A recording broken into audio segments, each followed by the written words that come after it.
আজ 7ই সেপ্টেম্বর 2025। আজ পূর্ণিমাও। আজ ভরা জ্যোৎস্নায় অপরূপা চিত্রকূট ফলসকে দেখব বলে আমরা এত দূরে ছুটে এসেছি। চলুন তাহলে বেরিয়ে পড়া যাক। আজ আমরা যাব চিত্রকূটের দণ্ডামি রিসর্টে। আজকে যাওয়ার পথে দেখে নেব বাস্তার রাজবাড়ি, বালাজি মন্দির, চিত্রধারা ফলস আর নারায়ণ পালের বিষ্ণু মন্দির। তারপর জলপ্রপাতের সঙ্গে বসে অলস সময় যাপন আর আড্ডা।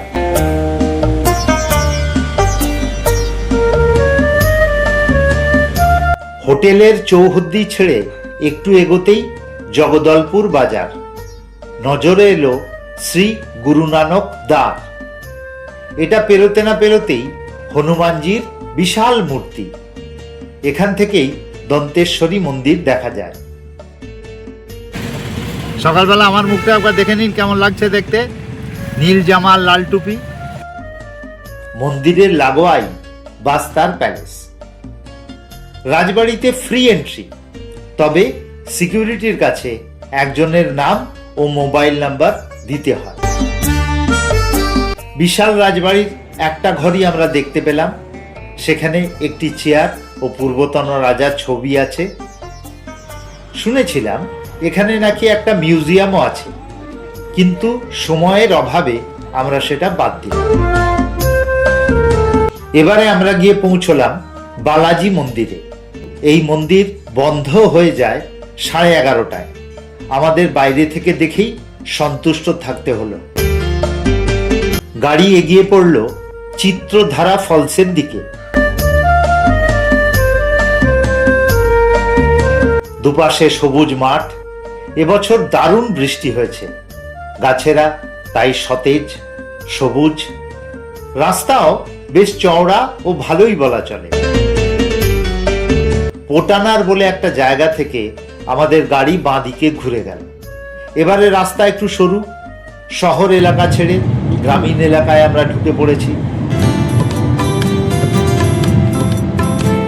চিত্রধারা ফলস বেশ ছড়ানো জায়গা।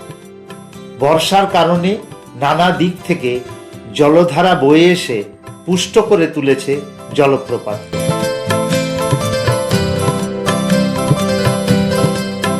গাড়িতে ওঠার আগে চারদিকে তাকাতেই মন প্রাণ সব ভরে গেল।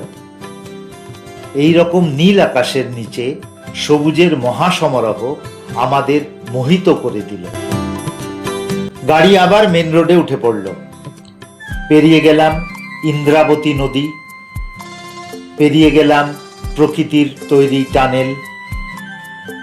আরো বেশ কিছুক্ষণ চলার পরে গাড়ি এসে দাঁড়ালো নারায়ণ পালের বিষ্ণু মন্দিরে।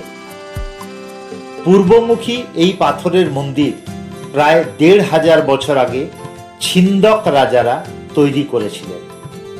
প্রথমে এটি ছিল শিব মন্দির, পরে বিষ্ণু মন্দির হয়ে যায়। এখানে কিন্তু ভিডিও তোলা নিষিদ্ধ।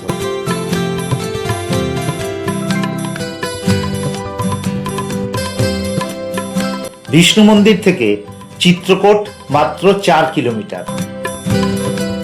একটু পরেই আমাদের গাড়ি দণ্ডামি রিসর্টে ঢুকে পড়ল।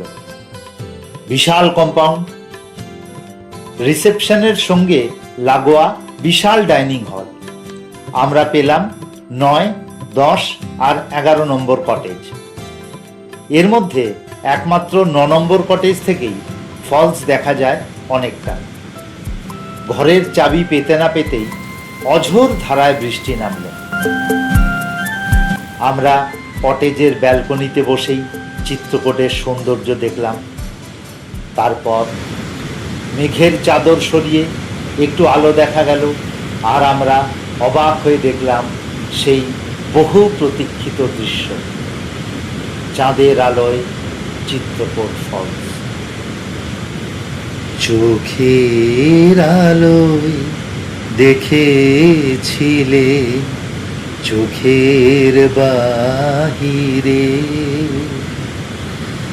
অন্তরে আজ দেখব যখন আলোক নাহিরে, চোখের আলোয় দেখেছিলে চোখের বাহিরে।